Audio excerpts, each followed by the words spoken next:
Muy buenos días, señores alumnos.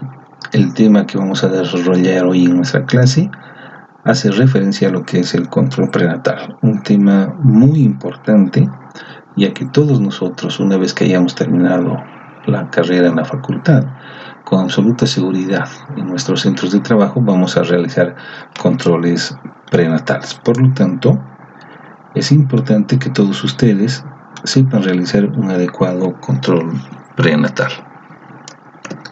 Vamos a empezar definiendo lo que es el control prenatal y vamos a indicar que el control prenatal es el conjunto de acciones y procedimientos, es decir, son varias acciones y procedimientos sistemáticos, periódicos, destinados a la prevención, diagnóstico y tratamiento de todos aquellos factores que puedan condicionar morbimortalidad materna y perinatal o de ambos, es decir, el control prenatal no solamente nos sirve para el diagnóstico y tratamiento, sino sobre todo para la prevención de todos aquellos factores que nos puedan condicionar embarazos patológicos.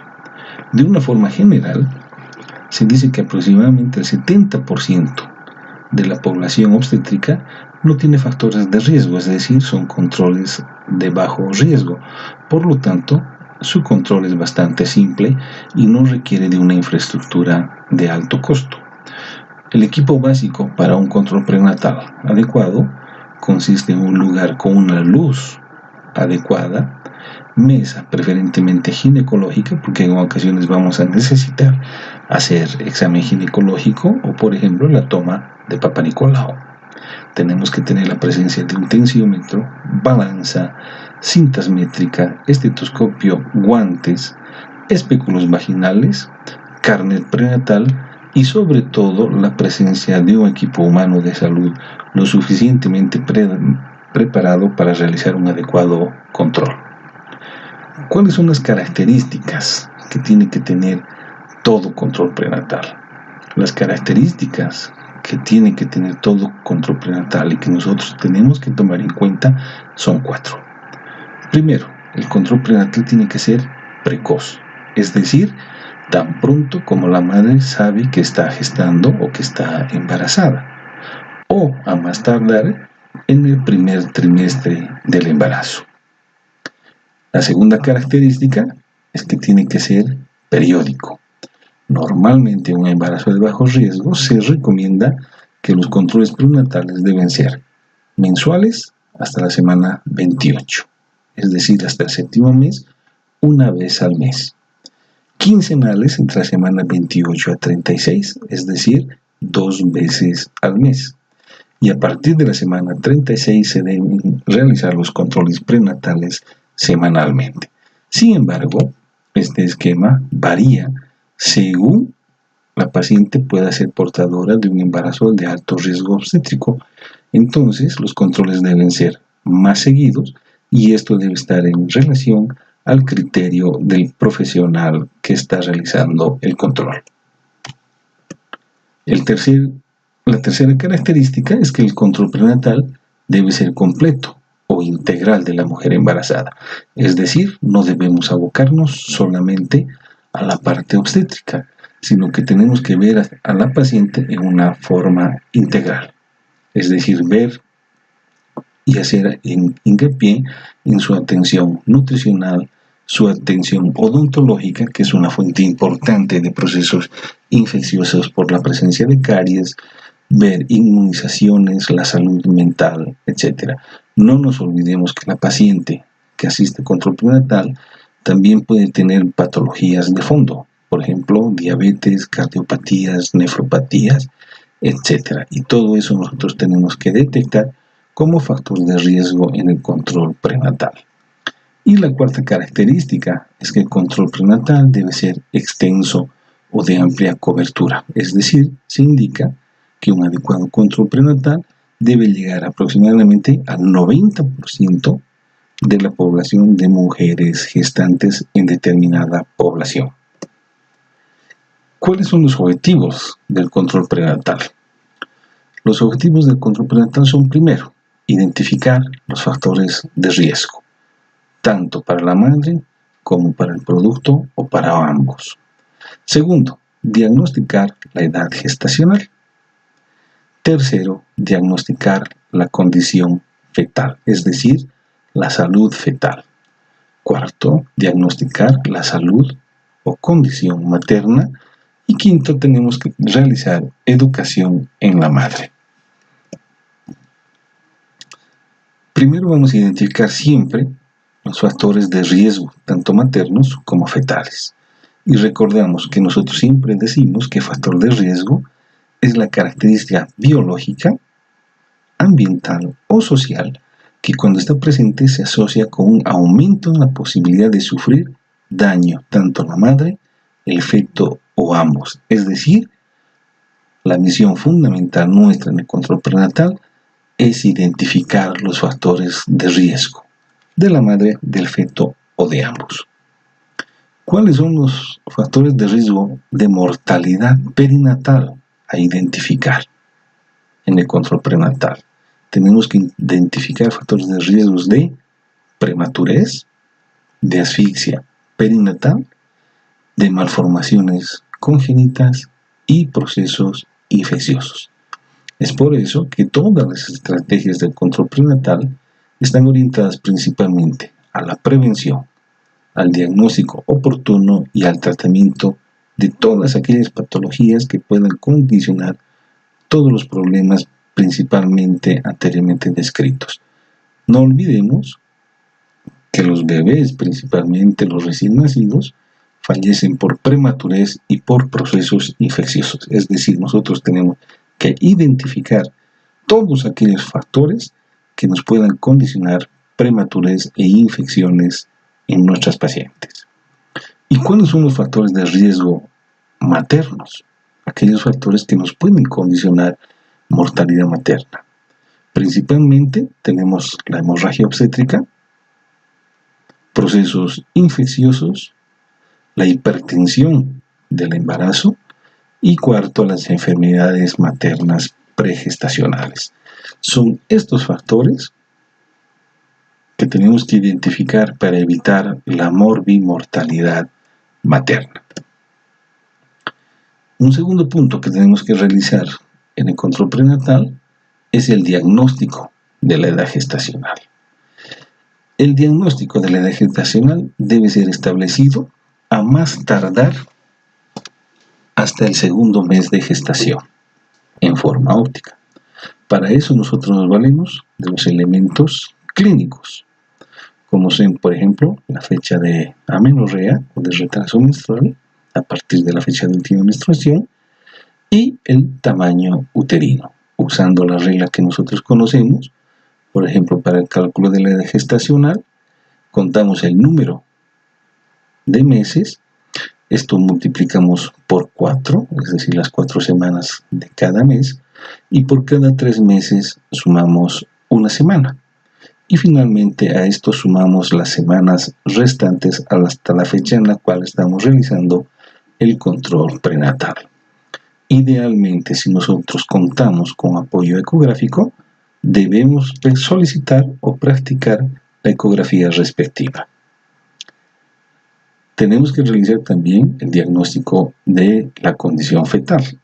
Es decir, lo que nos interesa es la salud del feto. Clínicamente, nosotros podemos evaluar la condición fetal en base a los latidos cardíacos fetales, en base a los movimientos fetales, en base al tamaño, el crecimiento intrauterino, y la estimación del peso fetal, además de la estimación clínica del líquido amniótico. Estos son factores importantes que nos van a ayudar a determinar una adecuada o no condición fetal. Los latidos cardíacos fetales normalmente con estetoscopio de Pinard se dice que son audibles desde la semana número 20. Sin embargo, con el Doppler fetal ya es posible auscultarlas incluso desde la 10ª semana. La presencia de latidos cardíacos fetales es un signo de vida fetal.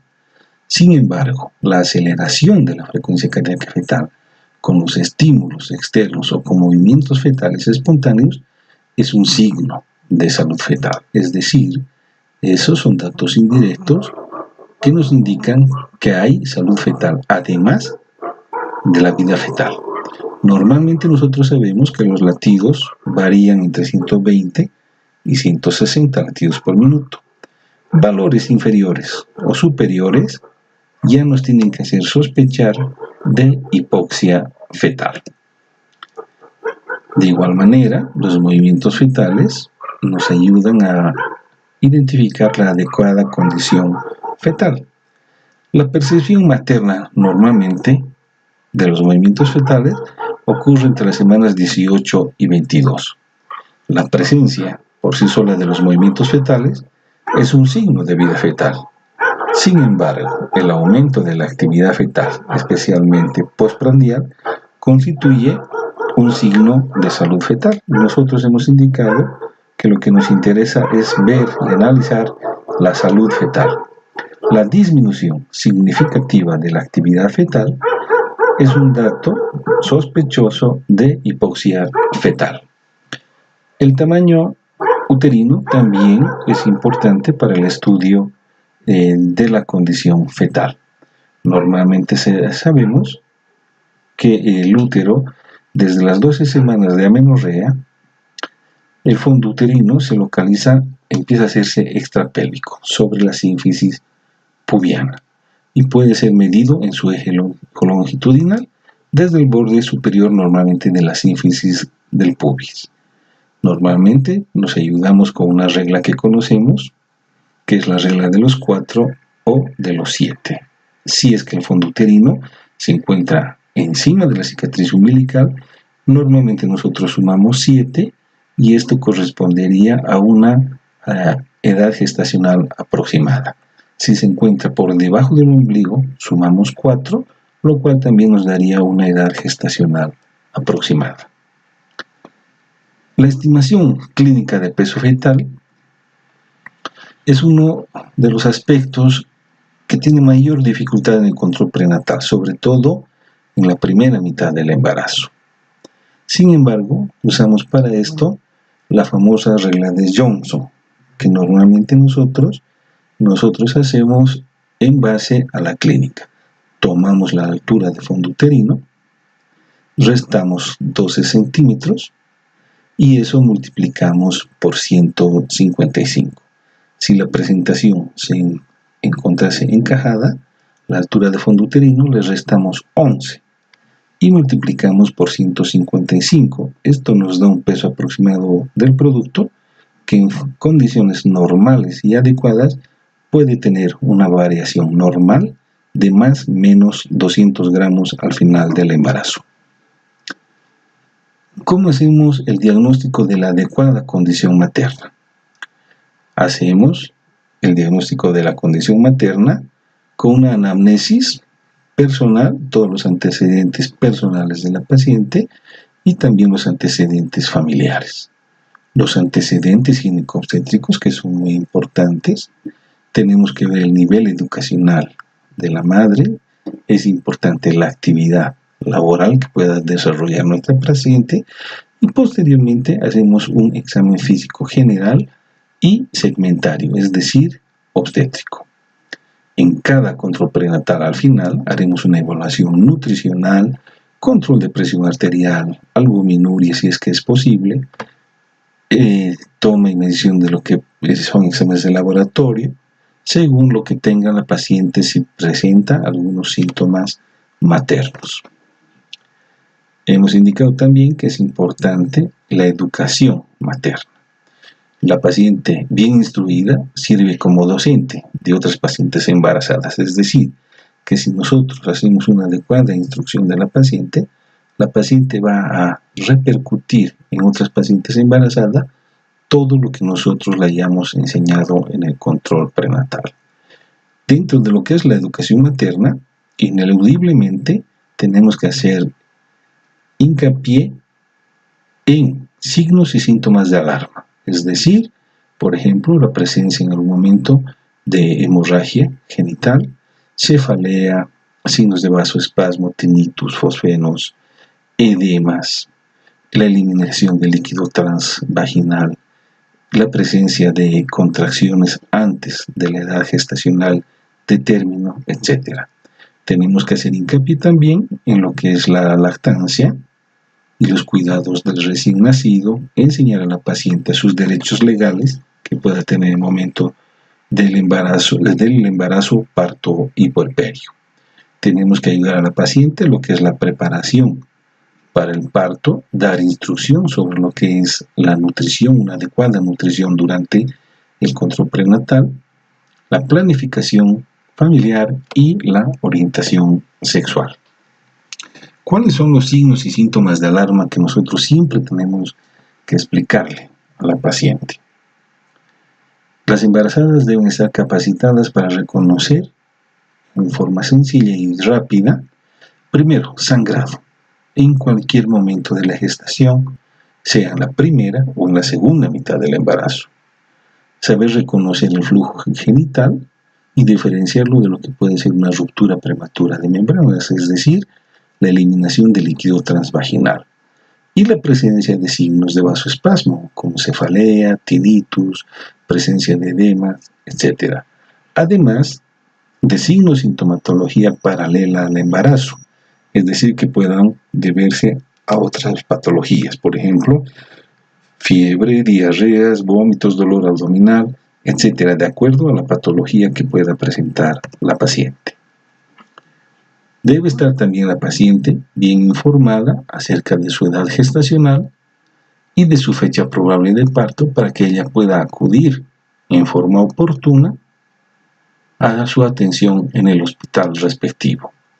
Hay que indicarle que normalmente los movimientos fetales los va a reconocer a partir del 5º mes y debe saber reconocer el inicio del trabajo de parto y diferenciarla de la contractilidad uterina de pretérmino. Debemos indicarle además que debe acudir al centro asistencial, es decir, al hospital, por cualquier patología paralela al embarazo, fiebre, diarrea, vómitos, etc. Es decir, la paciente tiene que acudir por cualquier signo o sintomatología sospechosa al centro de salud o al hospital. Tenemos que hacer también hincapié en lo que es la orientación sexual. Esta orientación mejor siempre si la damos en pareja. En un embarazo normal, nosotros decimos y recomendamos que la actividad sexual no está contraindicada. Sí se contraindica la actividad sexual en caso de hemorragias genitales o en casos de pacientes que estén cursando o hayan cursado con una amenaza de parto prematuro, ya que la presencia de relaciones sexuales es un factor de riesgo para desencadenar cualquiera de estas dos patologías. Debemos realizar también planificación familiar, también óptimamente en pareja, pero si no, recordando que es un derecho de la paciente, podemos hacerlo directamente con ella. Debemos introducir conceptos generales de planificación familiar para profundizarlos posteriormente en las visitas del puerperio.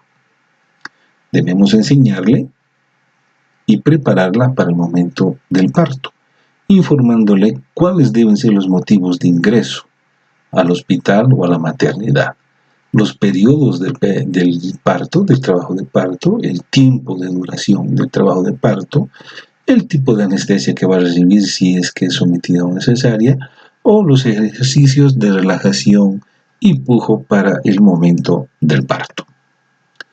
Finalmente, debemos realizar los exámenes de laboratorio necesarios para la paciente, sobre todo en su primera consulta. En un embarazo de bajo riesgo, los 6 exámenes de laboratorio en nuestro medio son hemograma, grupo IRH, el examen general de orina, BDRL, glicemia y la prueba rápida de HIV, sin olvidar que también debemos realizar en lo posible Papa Nicolau y el estudio ecográfico respectivo. Muchísimas gracias, señores alumnos, esperando que haya sido de su agrado la clase. Cualquier consulta, por favor, a sus docentes. Muchísimas gracias.